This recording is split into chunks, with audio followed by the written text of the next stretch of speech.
Selamat malam, Shalom, Bapak Ibu Saudara yang kasih Tuhan. Malam hari ini kita boleh berjumpa kembali dalam ibadah PA melalui Google Meet. Dan saya yakin percaya dimanapun kita semuanya berada, Tuhan hadir di tengah-tengah kita. Mari kita bawa pujian kita pujikan Bila Dua Orang.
Sudah hadir ke dalam dunia dan sudah mendamaikan Allah dengan manusia yang tadinya berseteru.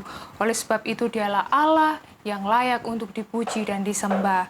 Oh Yesusku, Engkaulah Raja Damai.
Bapa kami di dalam surga, kami syukur dan terima kasih atas kesempatan yang diberikan Tuhan untuk kami yang hadir malam ini lewat Google Meet.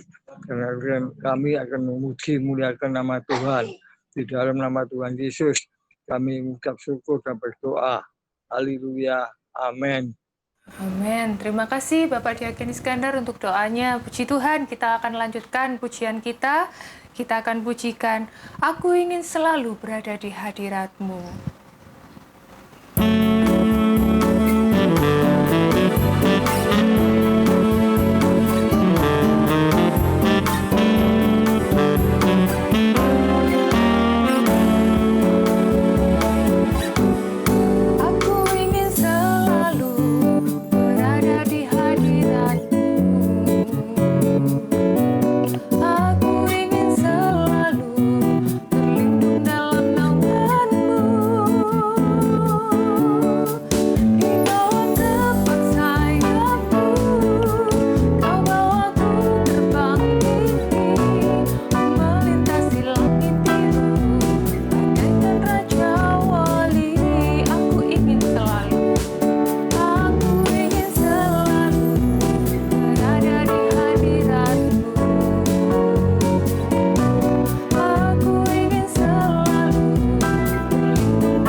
melintasi segala badai hidup dalam hidup kita.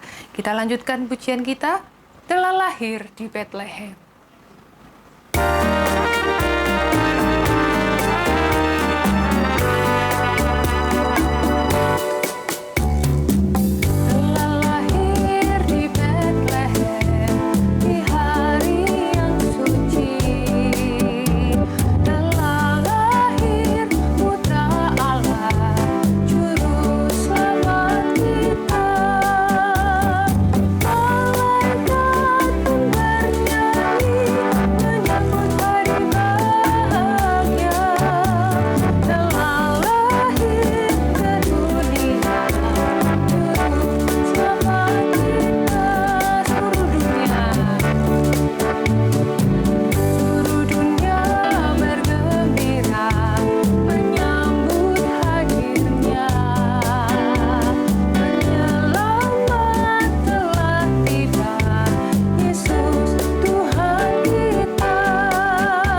pujian, dan tiba saatnya kita bawa hati kita untuk kita boleh dibentuk oleh kebenaran firman Tuhan. Kita sambut firman-Nya, kita pujikan, Aku datang dan ku bersujud.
untuk bertugas doa.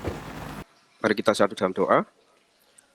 Tuhan Yesus, terima kasih Tuhan atas berkat-Mu, kalau Tuhan sudah kumpulkan kami di ibadah online ini Tuhan, dan kami sudah memuji dan membesarkan nama-Mu, dan tiba saatnya kami akan mendengarkan sabda firman-Mu Tuhan. Kau urapi hamba-Mu, Bapak Gembala, yang akan menjadi saluran berkat firman untuk kami. Kami yakin firman-Mu dapat menjadi berkat dan mengubah setiap hati dan pikiran kami Tuhan. Terima kasih Tuhan, terima kasih. Kami akan sambut firman-Mu dalam nama Tuhan Yesus Kristus. Kami telah doa dan mengucap syukur. Haleluya. Amin. Amin. Selamat malam saudara, haleluya, puji Tuhan. Keluargaku dimanapun Anda saat ini berada, ya, baik dalam kesendirianmu, engkau tidak sendiri, ada Yesus.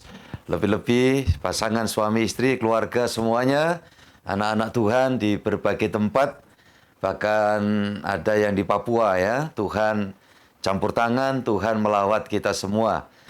Malam ini saudara-saudara yang dikasihi Tuhan, saya perlu sampaikan syukur kepada Tuhan karena Tuhan melengkapi setiap jemaat dengan kemurahan hati, di mana telah masing-masing membawa persembahan syukur kepada Tuhan untuk kemuliaan Tuhan. Tuhan pasti memberkati saudara-saudara semua. Baik, kita masuk di dalam firman Tuhan.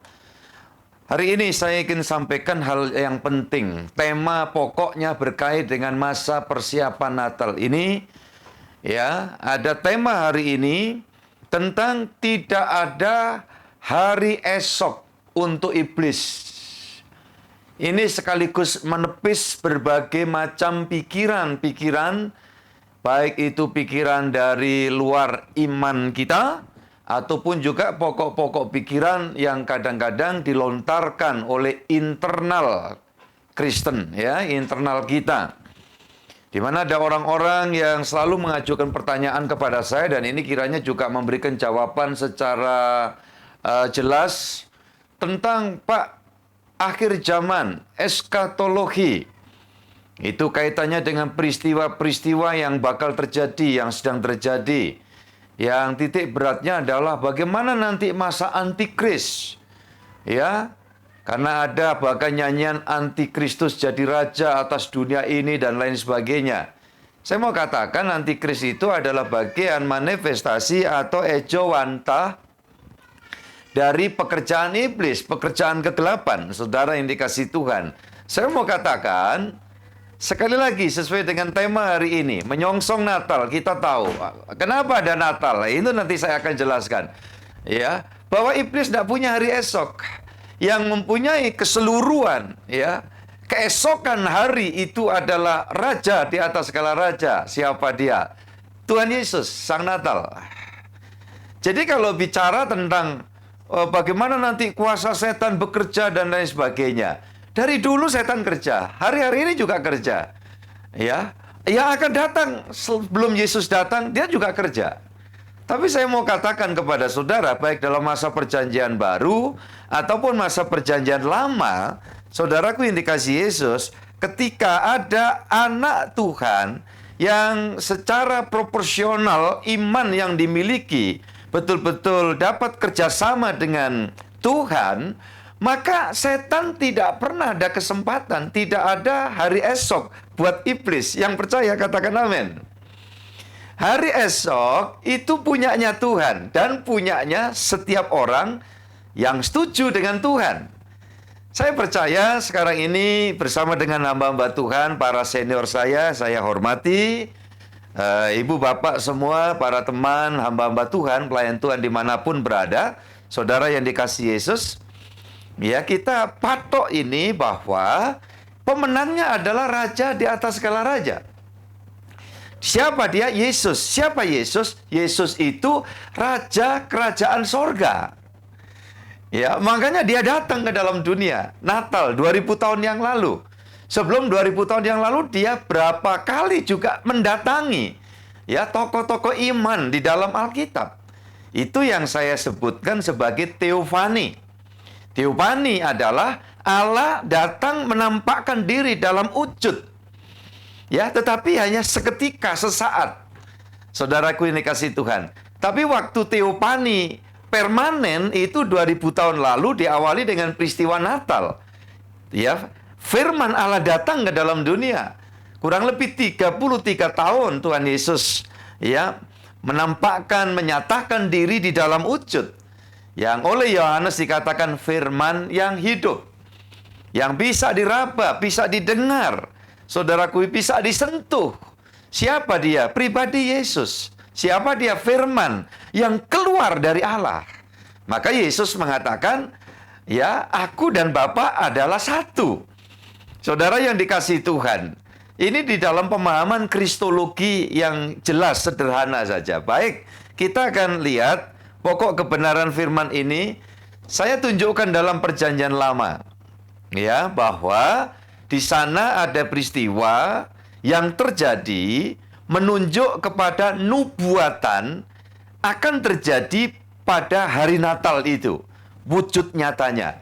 Tetapi di dalam peristiwa yang terjadi di dalam kitab Daniel, saudara buka aja kitab Daniel, saudaraku yang dikasihi Tuhan, pasal yang kedua, itu peristiwa nyata. Dalam peristiwa nyata itu ada yang menyebabkan, ya, yang berentetan, yang mengawali begitu. Nah, nanti waktu dari Natal sampai sekarang, peristiwa-peristiwa tentang kemenangan Tuhan itu asal ada yang berkait, ya, hamba-hamba Tuhan, anak-anak Tuhan yang setuju dengan rencana Allah, maka hal yang sama di dalam kitab Daniel itu akan terjadi dari masa kita sekarang sampai seterusnya, sampai akhir zaman, sampai nanti Yesus datang yang kedua kali. Oke, pasal yang kedua, kitab Daniel. Saya kasih pengantar tentang penglihatan satu patung yang besar, terdiri dari emas, perak, kemudian kakinya dari apalah besi dan tanah liat atau apalagi. Saya memang tidak terlalu ini karena hal-hal yang toh nanti ujungnya juga hancur. Ya, itu patungnya. Dan saudara dikasih Tuhan, dalam penglihatan mimpi ini Tuhan ingin membicarakan, menyampaikan tentang peristiwa akhir zaman. Mimpi dari, ya, Nebukadnezar ini. Tidak ada seorang pun ahli nujum, cerdik cendekia pada zaman itu dari tanah Babel yang bisa menjelaskan, kecuali seorang anak Tuhan yang setia. Dan anak Tuhan yang setia ini yang memungkinkan penglihatan itu diizinkan Tuhan terjadi, mimpi penglihatan itu terjadi, supaya nanti artinya dan dampaknya itu juga terjadi. Ya, saudara dikasih Tuhan, mulai pasal 2 ayat 31 itu ayat 31 terus sampai 45, cerita yang saya paparkan ini. Ya, ada patung besar yang kokoh berdiri, tapi tiba-tiba ada batu kecil dari gunung yang tinggi terpental, bukan oleh kekuatan tangan manusia. Dan batu itu menjatuhi, ya, patung yang begitu megah. Dan akhirnya patung itu hancur. Batu kecil itu kemudian membesar menjadi sebuah gunung yang begitu membubung tinggi, memenuhi seluruh bumi. Dan itu yang dimaksud adalah kekuasaan kerajaan Allah yang datang. Kapan peristiwa itu terjadi? Natal. Saya bacakan pasal 2 ayat 44 sampai 45 saja, 2 ayat, saudaraku yang dikasihi Tuhan. Begini firman Tuhan, Daniel pasal yang kedua ayat 44. Tetapi pada zaman raja-raja Allah semesta langit akan mendirikan suatu kerajaan yang tidak akan binasa sampai selama-lamanya. Dan kekuasaan tidak akan beralih lagi kepada bangsa lain. Kerajaan itu akan meremukkan. Ulangi, kerajaan itu akan meremukkan segala kerajaan dan menghabisinya.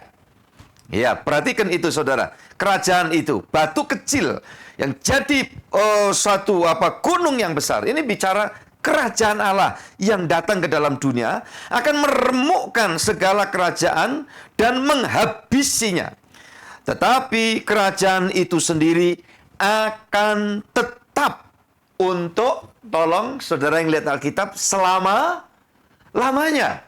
Puji Tuhan. Ayat 45, perhatikan.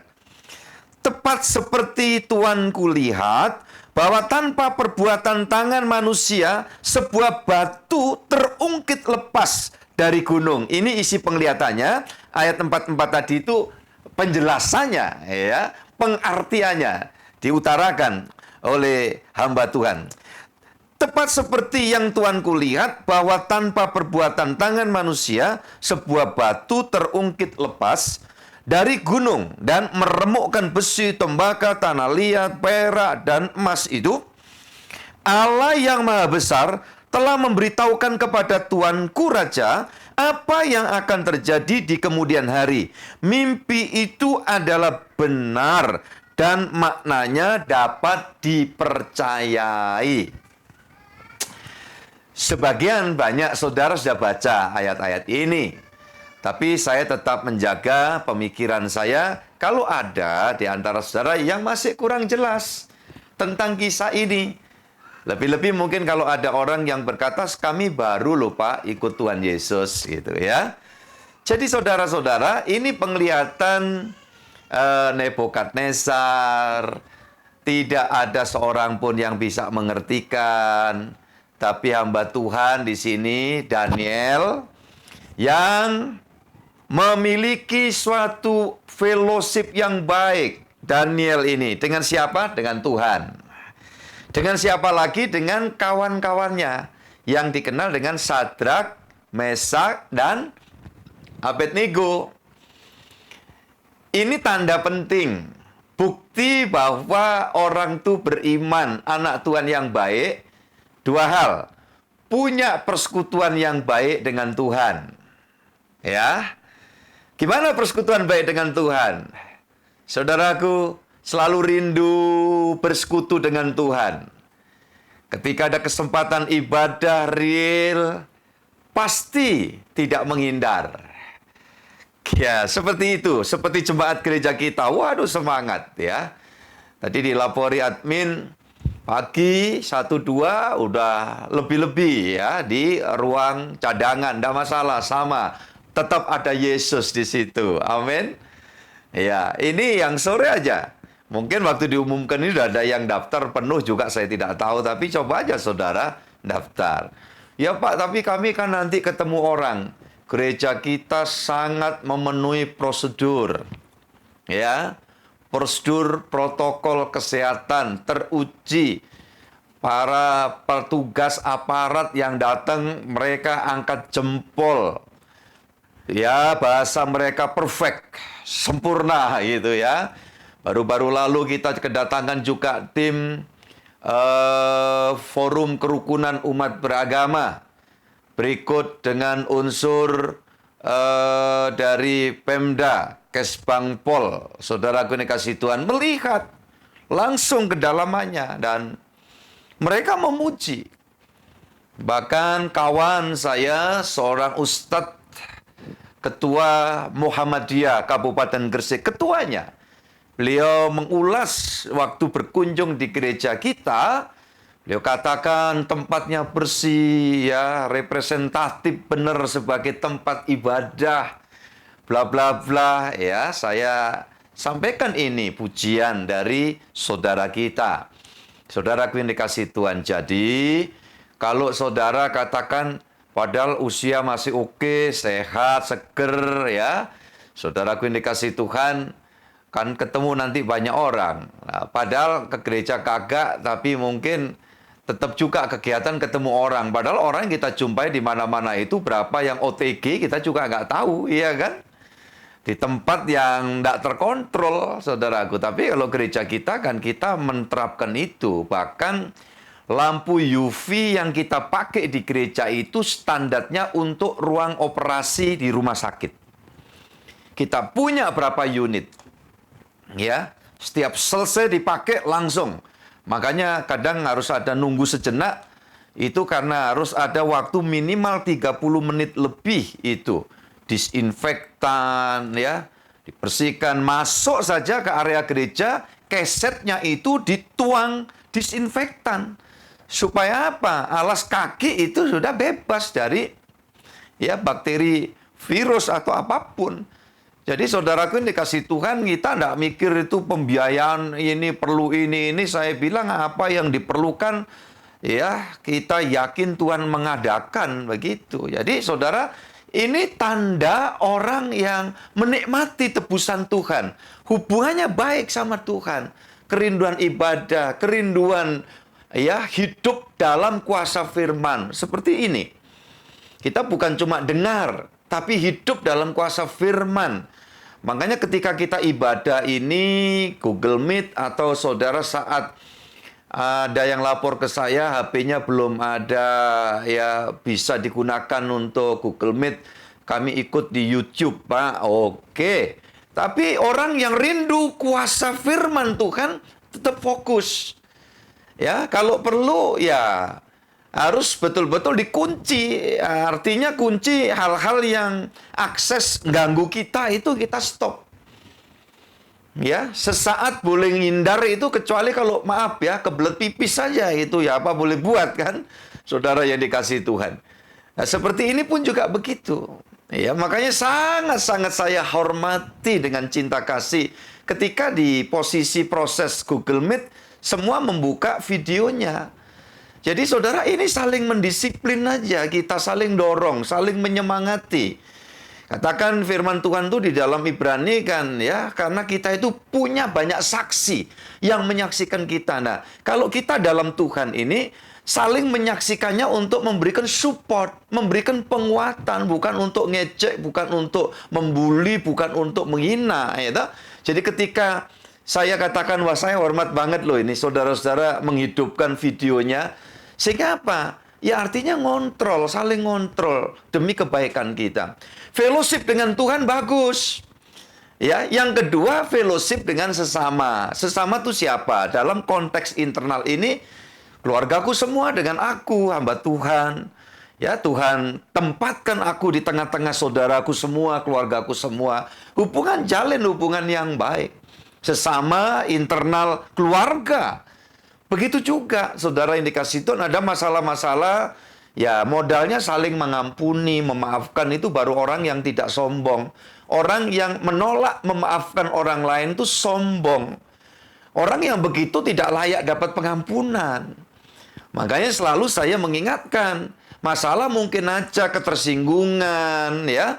Saudaraku cepat ampuni, maafkan. Kenapa kalau enggak kita menolak pengampunan Tuhan? Karena ini di dalam fellowship satu dengan Tuhan oke, sudah ya kan?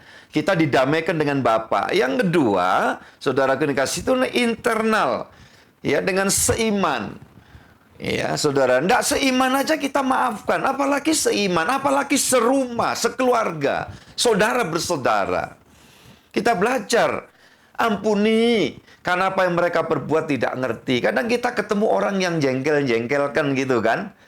Tadi saya ngobrol sharing dengan putra saya, Hizkia, betulan yang kami lagi mempersiapkan apa-apa yang perlu disiapkan. Ya, ketika bicarakan tentang orang, kadang-kadang ada yang aneh kan. Tapi saya bilang balik, lah ya, yang mau aneh gitu siapa gitu ya. Saudara kan ada orang yang kadang-kadang wataknya itu aneh gitu. Orang saling menilai aneh. Dan orang itu ada yang tahu, ya aku kok aneh gini ya. Ada orang tuh yang mangkelan, gampang marah, baperan. Ada yang nggak sadar, tapi ada yang sadar. Tapi dia nggak berdaya. Loh, itu loh, supaya kita bisa ngerti, oh iya kalau gitu, ya kita saling ngampuni. Jangan-jangan aku sendiri juga ada anehnya. Nah, kalau sudah seperti itu dalam bahasa lokal Jawa itu tepos liro, tenggang rasa. Itu kebijakan lokal, saudaraku suami istri, orang tua anak, saudara dengan saudara. Nih, fellowship yang baik. Tadi kan dari Daniel. Hubungannya bagus Daniel itu. Maka di dalam kitab Daniel 1 ayat 8 itu dikatakan Daniel tidak mau mencemarkan diri. Anak Tuhan tuh coba kita bangun konsep hidup seperti ini. Walau kita di belakang sudah banyak salah-salah, di waktu yang sudah banyak keliru-keliru. Yuk kesempatan menjelang Natal ini kita berbenah, ya, kita rekonsiliasi dengan Tuhan dan kita berbenah. Kalau hidup sungguh-sungguh anak Tuhan yang ditebus Tuhan, kayak Daniel nih contohnya. Allah mengasihi, Allah menyatakan kemurahannya. Maka ketika raja di mana Daniel, Sadrak, Mesak, Abednego itu ada di dalam kekuasaannya sebagai apa? Orang buangan nih Daniel. Budak. Ya, karena Israel Yehuda itu ditawan di negeri Babel.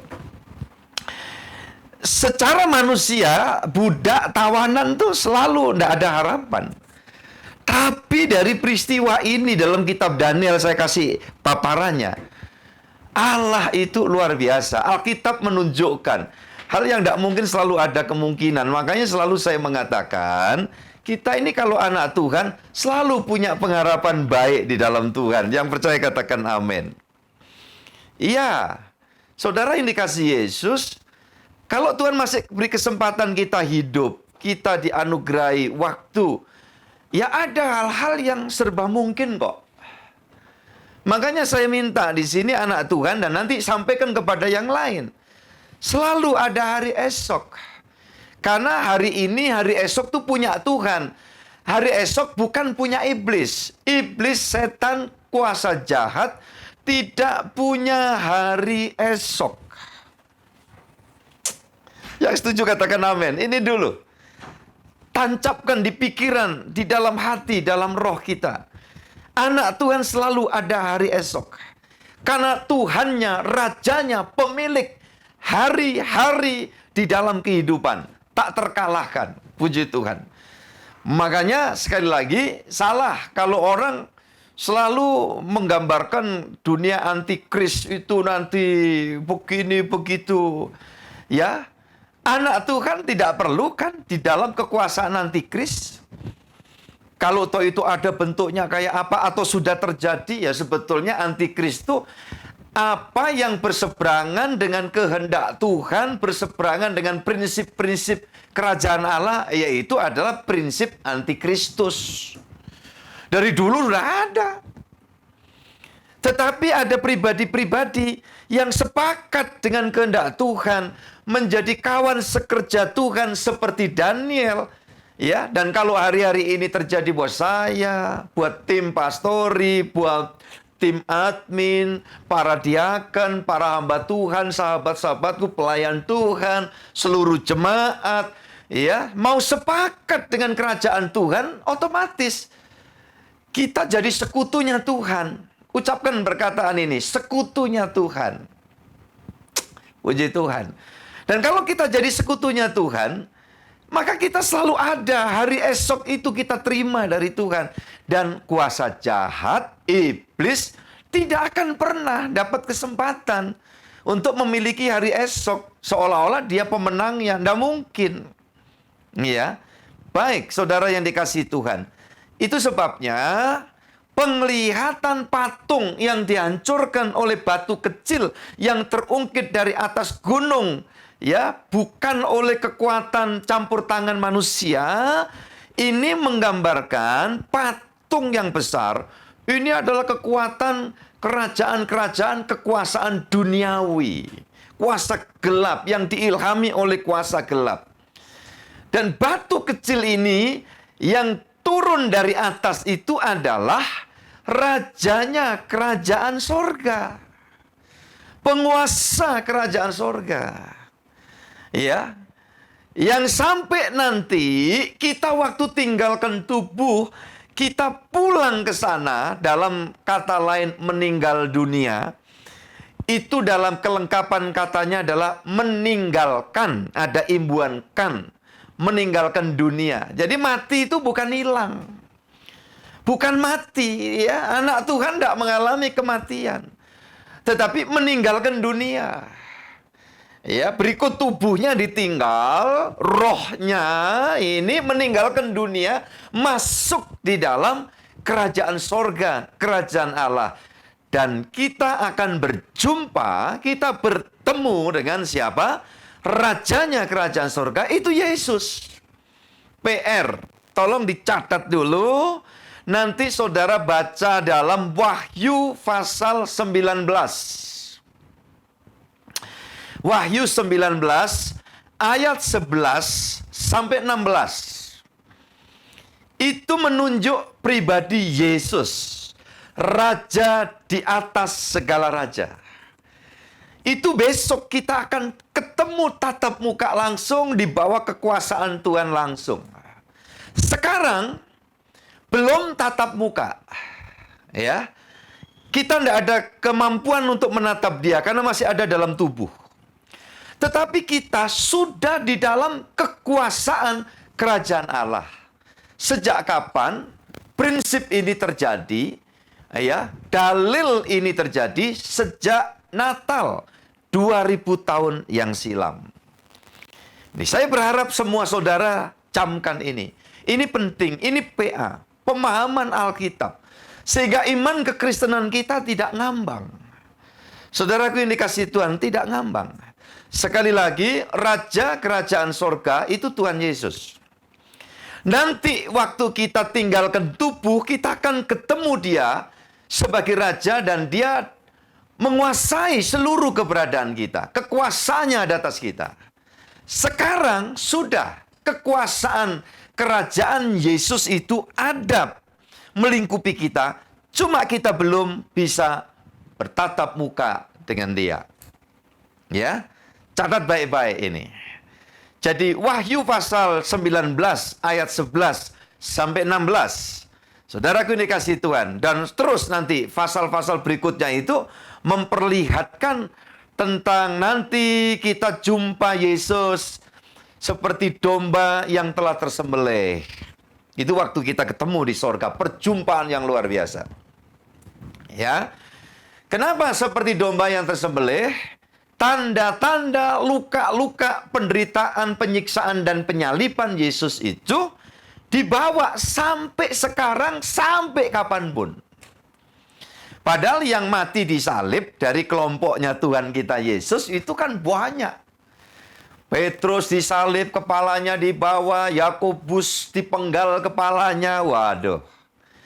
Tapi nanti kalau kita jumpa dia di sorga, iya, keadaannya sempurna, utuh. Jadi kita tidak ketemu Yakub tanpa kepala, saudaraku. Utuh dalam kesempurnaan. Coba, luar biasa. Kenapa kok Yesus tidak? Nah, ini. Kalau sudah masuk di situ, ini menyangkut kebenaran yang kadang masih simpang siur. Cara beberapa teman-teman sejawat saya itu menjelaskan tentang tubuhnya Yesus itu kadang tidak jelas, ya toh? Mengatakan Yesus mati dikubur, waktu bangkit dia pakai tubuh kebangkitan, ya. Dan seolah-olah beda tubuh kebangkitan dengan tubuh yang masuk kubur, masuk alam maut. Sama dong. Waktu masuk kubur tuh juga belepotan, ini luka-luka, ditombak lambung. Ini bekas paku semua. Ini memar tidak karuan. Luka-luka bekas mahkota duri Tuhan Yesus. Ya. Waktu bangkit dia menampakkan diri kepada Thomas, ya, cucukkan jarimu pada telapak tanganku, dicucukkan bolong. Nah, jadi bedanya apa? Nah, di sini tubuh waktu Natal, waktu sampai mati sama bangkit itu sama. Tubuh khusus. Ya, yang terpental batu kecil dari gunung tadi. Yang kemudian setelah menghancurkan patung, apa ini? Kerajaan-kerajaan, kekuatan-kekuatan, kekuasaan-kekuasaan gelap setan iblis dihancurkan, selalu kalah. Iblis tidak punya kesempatan bersama Yesus, dengan Yesus tidak ada kesempatan. Iblis selalu hancur, kalah, ingat itu. Dan anak Tuhan, hamba Tuhan lebih-lebih, yang selalu bersama dengan Tuhan di bawah kekuasaan Raja di atas segala Raja, the King of all kings ini. Hidup dalam kemenangan. Saudaraku yang dikasihi Yesus Kristus. Jadi saudara-saudara yang dikasihi Tuhan, sekali lagi, kuasa jahat, kerajaan, gambar patung yang besar itu hancur mumur. Yesus yang kelihatan kecil, jadi baby, lahir di kandang, ya terbungkus kain lampin, lap kotor, yang saya berpendapat dan berkeyakinan, yang membungkus dengan kain kotor pasti bukan Yusuf, pasti bukan Maria. Dia tidak punya pengalaman bagaimana menangani persalinan. Ya kalau sekarang orang-orang muda kadang kita ya bisa belajar di Google. Kita tanya apa-apa Mbak Google itu gimana proses persalinan sehingga barangkali tidak ya mendapatkan strata 1 kebidanan kayak Bu Retno umpamanya, kayak rekan-rekan orang kesehatan yang lain. Orang bisa belajar aja begitu singkatnya dari Google bagaimana nangani persalinan. Waktu itu gimana 2000 tahun lalu? Ya, Yusufnya juga tidak tahu, dia bersetubuh aja tidak. Saudara, ini dikasih Tuhan. Maria perawan, usia masih muda. Jadi pasti proses persalinannya ini ajaib. Saya yakin. Ya, kalau proses persalinan ini diawali oleh proses pernikahan secara normal pada umumnya, ada kemungkinan sudah saling belajar, persiapan gimana, barangkali ikut senam hamil, segala macam, ya kan? Apa sudah ada, Pak? Nggak tahu, tanya sama Maria besok. Ya, pakai itu latihan person barangkali ya, saudara yang dikasih Tuhan. Ya. Tapi ini kan satu proses yang spesial nih. Gadis belum tahu apa-apa, tahu-tahu mengandung. Gabriel kasih tahu, kamu mengandung dari Roh Kudus. Jangan takut Yusuf, kamu mengambil dia menjadi istrimu. Diambil, dinikahi. Tapi Matius pasal 1 ayat 25, Yusuf menikahi Maria tetapi tidak bersetubuh dengan Maria sampai kelahiran Sang Kristus. Jadi saudara, ini ya pembicaraan Alkitabiah ya yang harus dimengerti oleh semua. Bahkan siapapun yang hari ini bergabung di dalam ibadah Google Meet ini. Jadi saudara-saudara yang dikasihi Tuhan Yesus, ini sesuatu yang ajaib. Maka dibungkus kain kotor ya. Kalau ini Yusuf yang melakukan aneh ya. Perintah nikah juga Gabriel itu pelayan Allah yang ngasih tahu. Maria yang mengatakan, jadilah karena aku hamba Allah. Jadilah apa yang menjadi kehendak Allah. Lantas dia menghina sang bayi ini dengan membungkus kain yang kotor. Toh mereka kan punya barangkali jaket-jaket ya selimut-selimut atau apalah ya digunakan itu kan. Jadi di situ ada misteri. Kalau saya berkeyakinan, ya saudaraku yang dikasihi Yesus, di dalam kisah pewayangan, ya, saya tidak menganggap itu kebenaran mutlak. Tetapi ada cipratan wahyu umum yang sekiranya itu barangkali menghantar kita untuk bisa memahami wahyu spesial, khusus, yang ilahi. Ya, bagi ya, yang di lokal, di Pulau Jawa, atau siapapun yang belajar tentang pewayangan itu ada istilah, ya, bayi bungkus. Itu jadi jelmaan dewa yang datang itu sudah lahir begitu saja, sudah terselimuti. Ya. Jadi saudara yang dikasihi Tuhan, itu kalau saya memahami itu, wah ini berarti kejadian Yesus terbungkus kain lampin babynya ini ajaib. Bukan usaha tangan manusia kayak terpentalnya batu tadi, saudara yang dikasihi Tuhan. Yuk renungkan. Kalau ditaruh di palungan, oke lah. Karena tidak ada ya box baby untuk bagaimana meletakkan ini, nggak ada sofa barangkali, ya kan? Ya oke, cari yang empuk-empuk gitu, tentu dialasi apa kan begitu. Ya itu tempat palungan itu tempat makanan. Kalau di Jawa Tengah atau di beberapa tempat saya lihat itu ada yang ditumpuk aja itu sisa rumput apa, dibiarin aja sampai meninggi. Tujuannya apa? Sampai nanti jadi proses dapat digunakan untuk pupuk kandang gitu ya. Jadi sekedar mempunyai satu gambaran seperti itu. Tapi yang utama adalah wujud baby ini siapa? Yang dikatakan Yohanes pasal 1 ayat 14. Firman itu menjadi manusia. Menjadi wujud. Nah, kalau kejadiannya firman yang keluar dari Allah menjadi wujud, ini tentu tidak sama dong. Ya, wujud tubuhnya, ya, casingnya kayak HP ini, casingnya kelihatan sama. Mungkin ada tanda-tanda, oh ini iPhone sekian umpamanya.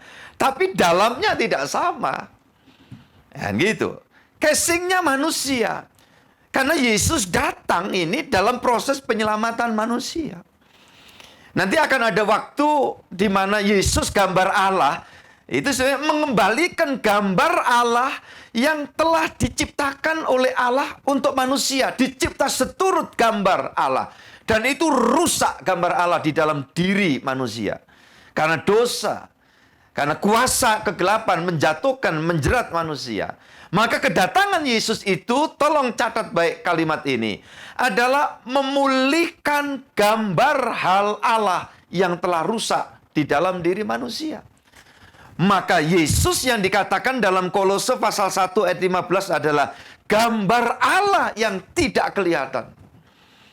Ini bicara tentang ya suatu keberadaan ilahi yang bagian-bagian pentingnya juga sudah sempat dikaruniakan kepada manusia waktu proses penciptaan dalam Kejadian pasal 1 ayat 26 27 itu, saudaraku ini kasih Tuhan. Tetapi itu jadi rusak dalam peristiwa Kejadian pasal 3. Ya, sehingga manusia yang semula dilingkupi dalam kemuliaan itu loncat menghilang seiring manusia jatuh dalam dosa.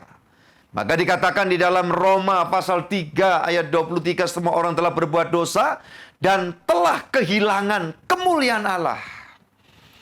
Dulu fisik ini diciptakan daya kekuatannya ya luar biasa. Adam Hawa di Taman Eden berapa juta miliar tahun tidak ada waktu, itu masih suasana kekal. Karena belum ada perhitungan ya 1 hari 24 jam, seminggu 7 hari, setahun ya 365 hari dan seterusnya, saudaraku ini kasih Tuhan. Waktu dosa masuk, diusir keluar dari Eden itu bisa dalam arti kemuliaan hadirat Allah itu diangkat, taman Allah ya, paradise itu dipindahkan seiring Allah meninggalkan manusia. Maka manusia mengalami kemerosotan di dalam banyak hal. Secara fisik daya tahannya waktu itu masih ada yang Metusala itu kan 965 tahun. Itu ya, turunan Adam yang deket-deket itu Metusala. Waktu masih Metu benar, ya, Adam di Taman Eden itu miliar tahun, kita tidak tahu. Ya, tambah turun, merosot, ada yang 600 tahun, ada yang sekian. Lah sekarang ini saudara-saudara yang dikasih Tuhan ya, umur baru 40 tahun, udah encoknya, udah ini kolesterol, diabetes, gangguan jantung, macam-macam. Ya, saudaraku yang dikasih Tuhan semakin merosot.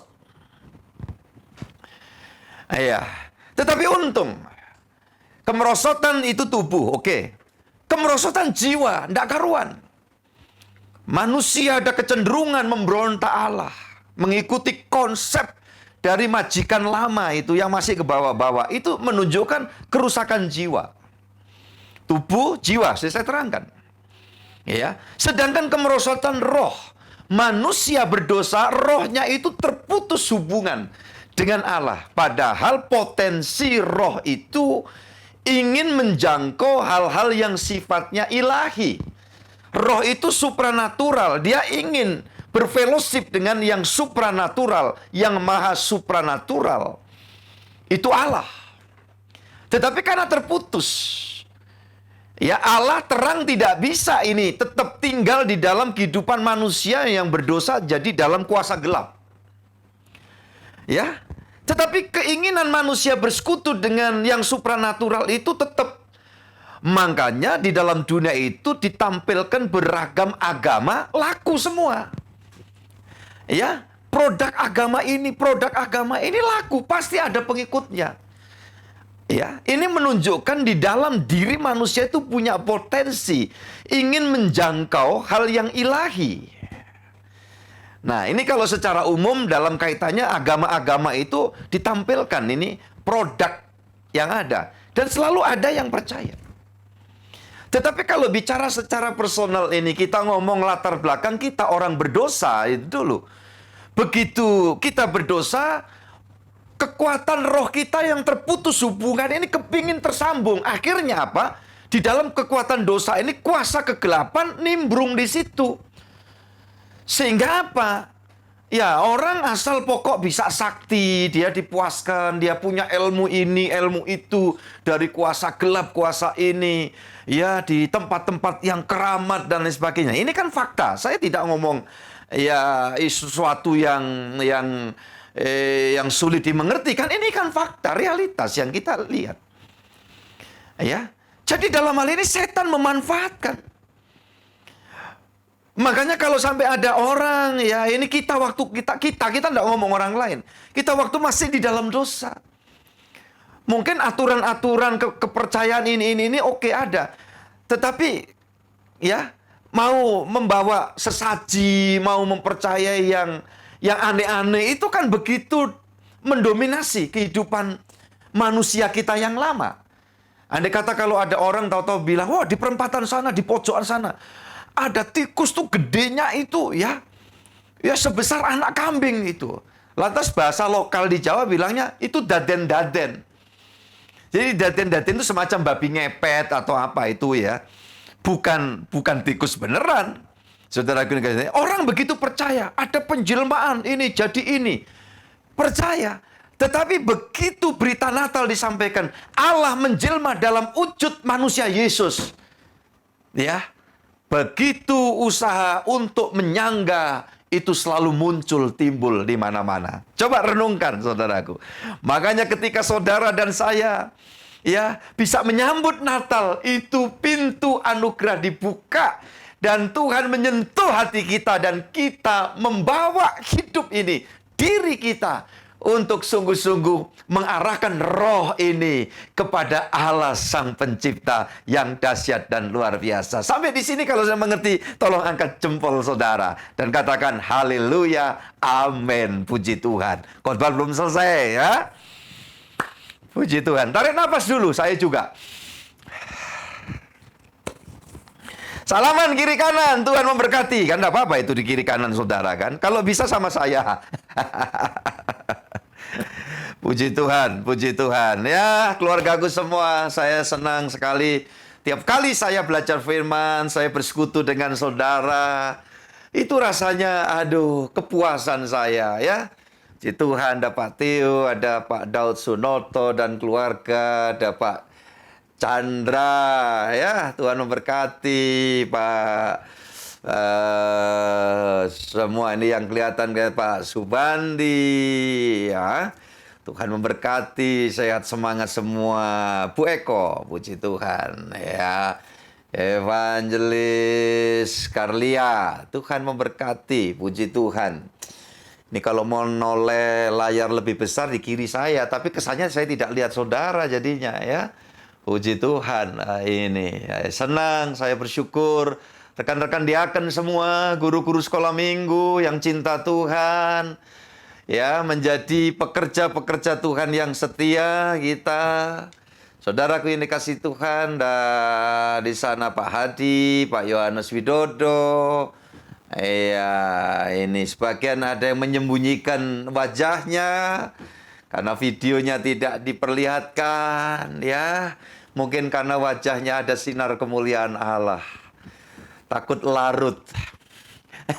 Atau sebaliknya belum mandi Pak Gembala gitu ya. Tidak kentara ya. Saya tadi ketemu yang sudah beberapa hari itu tidak mandi, kelihatan kelemis-kelemis gitu saudara ya. Apa itu Pak? Kucing. Ya, saudara-saudara yang dikasihi Tuhan.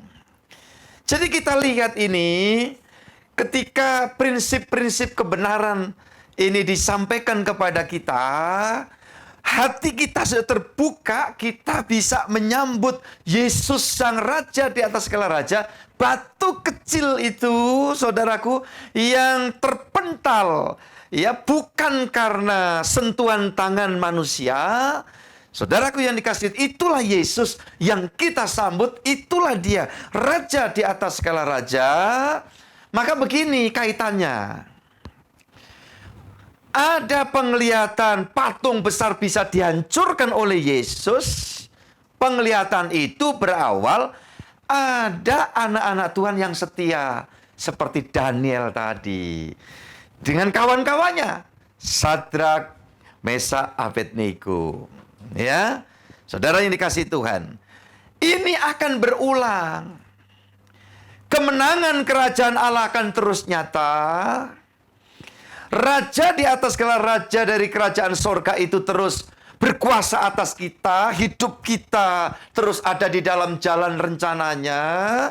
Kalau kita bersikap hidup ya seperti Daniel pada masanya. Nah, kalau kita sebagai anak-anak Tuhan betul-betul membangun fellowship yang baik dengan Tuhan, fellowship dengan sesama, tadi saya sudah jelaskan. Saudaraku yang dikasihi Tuhan, berarti kita sepakat dengan kerajaan Allah. Karena di dalam iman Kristen itu bukan kita nyari Gusti Allah, Tuhan Allah pencipta, di tempat tahtanya yang maha tinggi di mana, aku berusaha terbang ke sana. Tidak. Makanya Natal itu malaikat-malaikat menginformasikan nanti. Saya perlihatkan ini dulu. Coba kita baca, buka Alkitab saudara. Di dalam Lukas pasal 2 ayat 10 dan 11. Ya, ini ayat Natal, kisah Natal. Lalu kata malaikat itu kepada mereka, jangan takut. Ya, sebab sesungguhnya aku memberitakan kepadamu kesukaan besar, bukan kesukaan kecil. Kalau kesukaan kecil itu kesukaan karena dapat bonus, dapat duit banyak, ya, panenan begitu melimpah, ya, sembuh dari sakit, ya, itu kesukaan kecil. Loh, saya mau katakan itu. Karena apa? Kita yang sembuh dari sakit tetap satu hari kita harus tinggalkan dunia. Kenapa? Untuk menikmati eksplorasi kesukaan besar secara nyata. Di mana? Di sorga. Haleluya. Ini yang dibawa. Kerajaan sorga datang itu untuk membawa ini. Dan bonus-bonusnya kita nikmati. Mulai sekarang kita masih ada di dalam dunia. Ada yang sudah sembuh dari sakit. Puji Tuhan. Kesukaan besar lebih daripada kesukaan kecil itu. Yang masih dalam kondisi terganggu, Pak, kesehatan karena faktor umur dan lain sebagainya. Oh, haleluya. Kita tetap tidak kehilangan kesukaan kecil karena kita sudah menikmati kesukaan besar dari sorga, damai sejahtera. Dan di dalam hati kita tetap bersyukur. Aku tidak bisa beraktivitas leluasa seperti 40 tahun, 50 tahun yang lalu. Tidak apa-apa. Puji Tuhan, jiwaku sudah dipulihkan, hatiku, rohku sudah berkomunikasi baik dengan Tuhan. Amin, saudaraku yang dikasihi Tuhan. Tidak kehilangan kesukaan kecil. Kenapa? Ada kesukaan besar yang sudah menyelubungi kita. Iya. Karena kenapa malaikat berkata, jangan takut. Ketakutan itu intimidasi iblis. Intimidasi itu bukan sesuatu yang mengalahkan. Intimidasi cuma teriak aja. Kayak ayam jago tuh mau diadu, dia kuyuk. Sampai sekarang saya masih nggak tahu itu apa itu bahasa Indonesianya ya. Itu mengintimidasi musuh. Malah kadang-kadang yang keluruknya teriaknya kenceng, dia pecundang. Iblis itu pecundang. Yang percaya katakan amin. Maka kalau sampai ada orang kemakan tipu muslihat iblis, terintimidasi. Lah, gangguan kesehatanmu masih belum pulih total. Lah, itu intimidasi, kita tolak aja, enggak peduli. Toh aku masih bisa dengar, aku masih bisa lihat, aku masih bisa bersekutu. Mungkin aku enggak bisa secara fisik ibadah ke gereja. Puji Tuhan di zamanku kok ya bisa Google Meet seperti ini. Kesukaan besar, kesukaan kecil tidak akan terusik oleh intimidasi iblis yang menakutkan. Yang setuju katakan amin. Iya, keberadaan duitku kurang hari-hari ini, pendapatan anjlok total, mesti harus yang ngambil bagian-bagian tabungan, apa masalahnya? Iya kan? Saudara yang dikasihi Tuhan, toh bertahun-tahun sebelum masa pandemi, kita sudah menikmati terus pemeliharaan Tuhan. Limpah, paling tidak, ya barangkali ya surplus. Makanya ada tabungan-tabungan. Kalau sekarang, wah tabungan ini ikut Pak Katut. Nggak usah jadi kehilangan kesukaan kecil, lebih-lebih kesukaan besar terganggu. Ini berita Natal, saudaraku yang dikasihi Tuhan. Kesukaan besar untuk seluruh bangsa. Ayat 11. Hari ini telah lahir bagimu juru selamat, yaitu Kristus Tuhan di kota Daud. Hari ini telah lahir bagimu juru selamat. Satu. Yang kedua, Kristus, Mesias yang diurapi. Yang ketiga, Tuhan, karena memang Yesus adalah Tuhan. Makanya kalau ada orang ya barangkali ngonter saudara, mana kalau Yesus Tuhan, mana ada ayatnya? Coba lihat ini. Ini anggota Dewan Sorga, ini MPR-nya Sorga, ya, yang menginformasikan, mendeklarasikan siapa Yesus, dia Tuhan. Makanya nanti ada ayat ya, ayat referensi, catat baik-baik. Yohanes 13 ayat 13.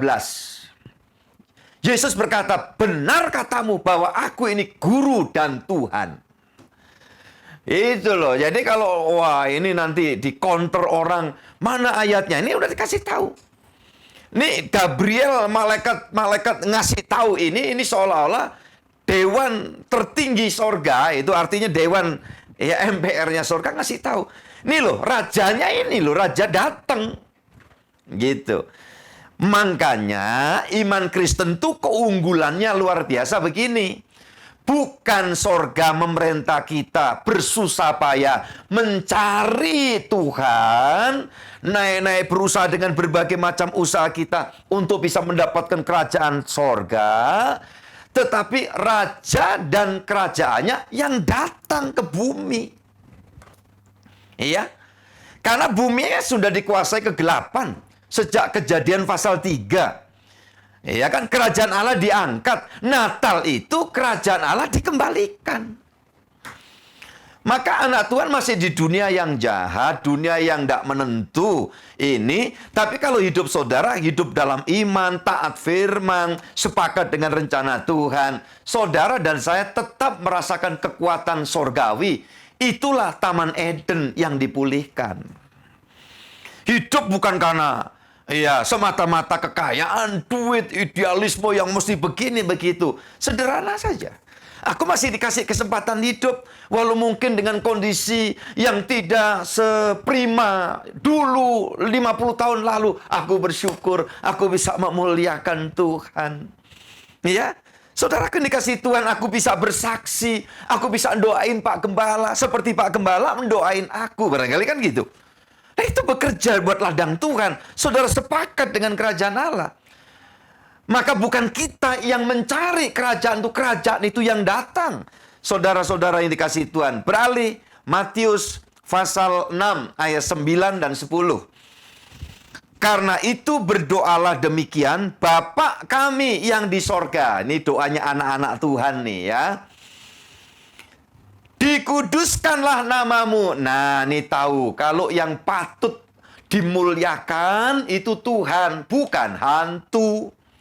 Makanya doa Bapa kami itu syarat dengan bobot kebenaran yang luar biasa. Ya, saudaraku, bukan cuma untuk dihafal. Ayat yang ke-10, datanglah kerajaanmu. Ya, coba ini. Bukan aku mau datang kepadamu Tuhan. Tolong dipasang sayap. Nah begitu. Ini dapat diistilahkan barangkali sorga invasi ke bumi, saudaraku. Kalau film-film Nail, film-film konyol, ya fiksi, ada makhluk dari angkasa luar datang ke bumi dan sebagainya, itu fiksi. Tapi kalau kerajaan Allah dan rajanya datang ke bumi, itu bukan fiksi. Itu adalah kebenaran sorgawi. Yang setuju katakan amin. Itu sebabnya saudara yang dikasihi Tuhan, dikatakan di sini, Di kudus datanglah kerajaanmu, jadilah kehendakmu di bumi seperti di sorga. Makanya anak Tuhan, kalau ada dalam prinsip kalimat terakhir ini, hidupnya akan merasa terus di dalam kekuasaan kerajaan sorga. Apa? Menyerahkan hidupnya, jadilah kehendakmu di bumi, bukan kehendakku. Ini yang dinamakan menyangkal diri. Ya, saudaraku yang dikasihi Tuhan, memberikan hak kita. Aku cuma mau marah sama dia. Aku tidak terima aku diberi. Tapi aku mau belajar taat firman. Biarlah pembalasan itu adalah hak Tuhan. Itu menyangkal diri. Makanya Yesus di atas salib Golgota berkata, Bapa, ampunilah mereka. Karena apa yang mereka berbuat, mereka tidak tahu. Jadi saudara-saudara yang dikasihi Tuhan, inilah yang akan membuat kerajaan Allah seutuhnya berkuasa atas kita.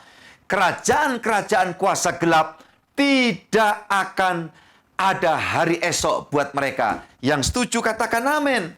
Maka kalau pendeta selalu cerita tentang antikristus, menakutkan, membuat orang jadi miris, bawa perasaan. Saudara kan dikasih Tuhan, Injil itu berita sukacita. Tidak membuat orang jadi ketakutan. Wah, pendeta bilang rumahmu ada setan, pabrikmu ada kuasa gelap. Ini, mesti begini, mesti begitu. Itu mengguncangkan. Kalau pendeta tahu begitu, ngomongnya ada kuasa gelap, tapi kita doamu dalam nama Yesus, itu nanti semua akan dikalahkan. Amin. Udah itu bagus. Saudaraku yang dikasih itu kadang-kadang karena sok ingin populer itu, yang ditampilkan tuh ya gaya dukun. Nah, saya tidak sepakat, sorry ya, saya tidak sepakat. Makanya yang dilengkapi kekuatan, urapan Tuhan, bukan cuma pendeta, gembala seperti saya. Semua anak-anak Tuhan yang ada di hadapan saya, dimanapun saudara berada, engkau yang beriman, engkau yang menyangkal diri, taat firman Allah, setuju sepakat dengan kerajaan Allah, engkau diurapi oleh Tuhan. Yang percaya katakan amin. Puji Tuhan. Apapun yang kau hadapi, hari-hari ini pergumulan apa? Berkaitan dengan pekerjaanmu, berkaitan dengan perusahaanmu, tempat usahamu. Kalau usaha lesu, karena bidang usahamu itu memang berkait barangkali ini dampak dari pandemi ini sesaat. Sabar, tahan uji lah. Nggak usah kecil hati. Kalau Tuhan memang masih memberikan anugerah kesempatan kita hidup melewati semua ini, nggak mustahil Tuhan akan pulihkan lebih dari yang sudah-sudah. Bagi Tuhan tidak ada yang sulit untuk Tuhan kerjakan. Amin, saudaraku. Nah itu, yang penting kita sepakat dengan Tuhan. Ayat penutup terakhir dan kita akan berdoa. Roma 8 ayat 28. Ini statusmu, ini posisimu. Ini engkau di hadapan Allah. Roma 8 ayat 28. Kita tahu sekarang bahwa Allah turut bekerja dalam segala sesuatu untuk mendatangkan kebaikan bagi mereka yang mengasihi Dia, yaitu bagi mereka yang terpanggil sesuai dengan rencana Allah. Haleluya. Saudaraku, jadilah kawan sekerja Allah. Seperti Daniel, Sadrak, Abednego, Mesa, Abednego. Maka kerajaan Allah dinyatakan batu kecil menghancurkan semua kerajaan-kerajaan kuasa gelap. Hari-hari ini, kalau saudara sepakat dengan Tuhan, hidup sungguh-sungguh dalam doa. Sabtu pagi jam 6, itu ada doa bersama. Google Meet, ya, pagi bersama Yesus. Saudara sungguh-sungguh, ya, nikmati hadirat Tuhan. Saya yakin dan percaya, maka kuasa kerajaan itu melingkupi seluruh kehidupan kita dari waktu ke waktu. Bahkan sampai kita tinggalkan dunia, kita terus di dalam kekuasaan, kepemimpinan Raja di atas segala raja. Amin. Kita doa sama-sama. Terima kasih, kami bersyukur. Biarlah kerajaan, kekuasaan kerajaan-Mu ya Allahku di dalam Kristus menguasai seluruh hidup kami. Makanya kami tidak perlu takut, khawatir, cemas, galau. Ya Tuhan, walau keadaan ini memang ada bagian-bagian tertentu yang menjenuhkan. Tetapi kami tahu, kesukaan besar, kesukaan surga, yaitu damai sejahtera, memenuhi hidup kami semua. Keluarga kami dipulihkan semua. Dan kami boleh menikmati hari-hari kami. Karena kami yang mempunyai hari esok. Kami yang mempunyai masa depan karena kami punyanya Tuhan. Iblis tidak punya hari esok. Dalam nama Yesus kami bersyukur. Haleluya. Amin. Tuhan berkati saudara. Puji Tuhan. Kita nyanyi satu dan nanti kita akan masuk syafaat dan berkat. Puji Tuhan. Puji nama Tuhan, kita semua sudah diberkati oleh kebenaran firman Tuhan. Sebelum kita tutup ibadah malam hari ini, mari kita akan menyanyi terlebih dahulu satu pujian. Ku tahu siapa yang pimpin.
Keluargaku semua, mari kita kontribusi doa syafaat bersama ya.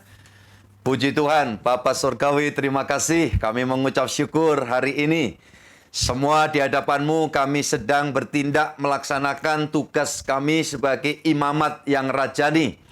Ini bukan cuma untuk gembala pendeta saja, tetapi semua pribadi anak-anak Tuhan yang sudah ditebus oleh kuasa kerajaan surgawi. Kami dijadikan imam-imam. Doa kami pasti Tuhan dengar. Dan berkenan juga Tuhan mengabulkan. Baik doa untuk diri sendiri, keluarga sendiri, kepentingan sendiri. Lebih-lebih doa untuk pihak lain, untuk pekerjaan Tuhan, untuk pemerintahan kami. Engkau selalu memasang telinga pendengaran-Mu bagi doa-doa kami semua ya Tuhan. Olehnya malam ini hamba berdoa agar semua yang pertama-tama hadir di dalam Google Meet ibadah ini, Tuhan pasti mendengar doa, Tuhan juga mengabulkan apa yang dimintanya. Silakan berdoa, ucapkan doamu masing-masing keluargaku. Dengar dan kabulkan doa anak-anak-Mu ini, hamba-hamba-Mu, pelayan-pelayan-Mu ya Tuhan. Kami mengucap syukur saat ini karena Tuhan adalah Tuhan yang selalu mengabulkan doa kami semua. Pulihkan setiap anak-anak-Mu yang sakit, Tuhan sembuhkan, sehatkan. Karena ini pun juga kesukaan kecil yang patut kami syukuri. Tetapi kami akan terus berjalan maju menuju kerajaan sorga untuk menikmati kesukaan besar yang nyata. Sekarang ini kami baru menerima bonus-bonusnya. Olehnya setiap orang yang sedang dalam masalah pergumulan, kami percaya Tuhan Engkau tidak tinggal diam. Kalau anak-anak-Mu berbenah diri hidup sepakat dengan kerajaan Allah, pasti Diko, Raja di atas segala raja, Sang Natal, hadir dan memberikan pertolongan. Terima kasih Tuhan. Kami mengucap syukur. Semua hamba Tuhan dipakai, diurapi Tuhan. Pelayan-pelayan, pendoa syafaat, penginjil-penginjil, setiap pribadi yang bersaksi tentang Sang Natal itu luar biasa. Ya, Tuhanku, Engkau Allah yang peduli dan sepakat dengan kami. Yang tidak sibuk merayakan perayaan Natal semata, tetapi sibuk menyambut Sang Natal dalam hidup kami. Kami mau lebih taat, kami mau lebih sungguh-sungguh. Itu sebabnya Tuhan, kami unjukkan pula setiap persembahan-persembahan yang anak-anak-Mu bawa untuk kemuliaan-Mu. Engkau yang mengingat dan mencatatnya. Dan Engkau pula yang memberikan tuaian besar kepada anak keturunan kami, terlebih Tuhan besar, sampai kami menikmati kerajaan sorga yang tidak bisa terbeli dengan kekayaan dan sejumlah uang yang besar sekalipun. Tetapi itu karena anugerah Tuhan. Terima kasih Tuhan. Syafaat kami bersama untuk negara bangsa kami, Tuhan memberkati.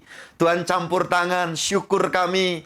Kemarin sudah terlaksana pemilu kepala daerah di seluruh pelosok bumi Nusantara. Berjalan dengan baik. Dan selanjutnya setiap siapapun yang Tuhan benum menjadi kepala daerah ataupun wakilnya di tingkat 2 ataupun tingkat 1-nya, Tuhan Engkau sendiri yang akan menuntun dan memberkati. Adapun yang kalah, mereka kiranya Tuhan teduhkan dan mengertikan. Karena memang dalam suatu perlombaan pasti harus siap kalah ataupun menang. Terima kasih, kesejahteraan bangsa ini kami pohonkan Tuhan campur tangan. Pemimpin bangsa kami Tuhan berkati dan urapi. Para hamba-hamba Tuhan sekali lagi Tuhan mengurapi dan memakai menjadi alat di akhir zaman. Secara khusus kami saat ini berdoa untuk Ibu Maria Santoso selaku Gembala Jemaat di GKT Jakarta. Tuhan memberkati beliau dengan seluruh keluarga besarnya terus dalam pengurapan Tuhan.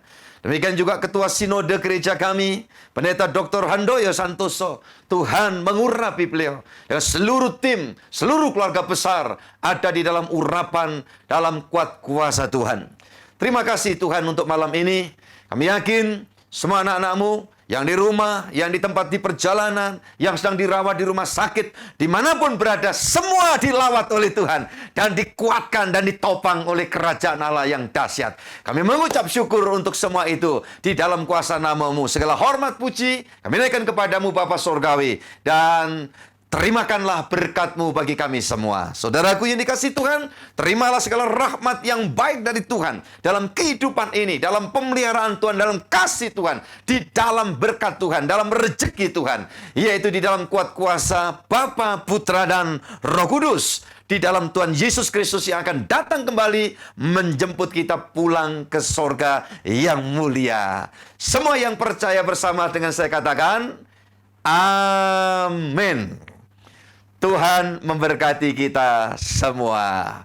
Puji Tuhan.